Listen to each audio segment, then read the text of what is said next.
കരുണാസുരയെക്കുറിച്ച് വളരെ ദീർഘമായൊരു പ്രഭാഷണത്തിന് ഞാൻ മുതിരുന്നില്ല.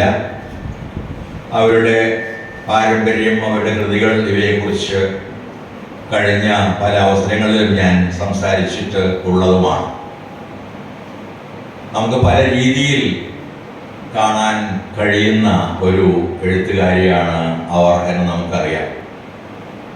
ഒരു ഭാഗത്ത് ഇന്ത്യയിലെ സ്ത്രീ രചനകളുടെ പാരമ്പര്യത്തിൽ വരുന്ന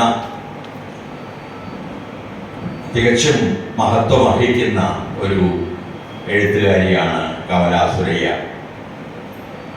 സ്വാതന്ത്ര്യ പ്രഖ്യാപനമായിരുന്നു മീരയുടെ കൃഷ്ണനുമായുള്ള പ്രേമം, മീരയുടെ തൻ്റെ കൊട്ടാരം വിട്ട് ഇറങ്ങി തെരുവിലിറങ്ങി സാധാരണ മനുഷ്യരുടെ കൂടെ നൃത്തം ചെയ്യുന്ന ആ മഹാവിമോചന ചേഷ്ട, ഇവയെല്ലാം തന്നെ അവരുടെ കവിതയോളം തന്നെ അവരുടെ ഒരു വലിയ സ്വാതന്ത്ര്യ പ്രഖ്യാപനം കൂടി ആയിരുന്നു. ഇത് ഒരുപക്ഷെ എല്ലാ പ്രധാനപ്പെട്ട ഭക്തി കവികളെയും സൂഫി കവികളെയും ബുള്ളേ ഷായെയും ഷാ അബ്ദുൽ ലത്തീഫിനെയും ഒക്കെ കുറിച്ച് നമുക്ക് പറയാവുന്ന ഒരു കാര്യമാണ്.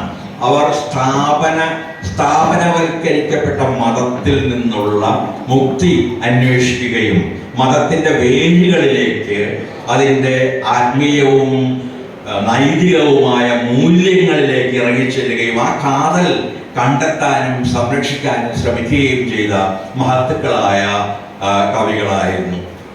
ഒരർത്ഥത്തിൽ അവരുടെ തുടർച്ചയായാലും ശരി, നബീപ്രേമമായാലും ശരി, ഇതിൽ രണ്ടിലൂടെയും അവർ അന്വേഷിച്ചത് അവർ ഉള്ളിൽ കൊണ്ട് നടന്നിരുന്ന ഏതോ ഒരു ദൈവസങ്കല്പത്തെയാണ്, ഒരു ആത്മീയ സങ്കല്പത്തെയാണ്.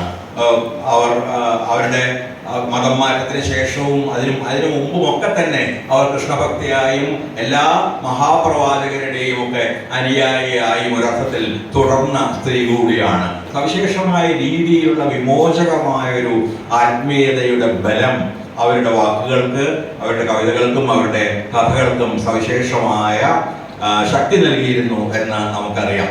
ഒപ്പം തന്നെ മലയാളത്തിലെ സ്ത്രീകളായ എഴുത്തുകാരുടെ ഒരു വലിയ പരമ്പരയിൽ അവർ വരുന്നുണ്ട്.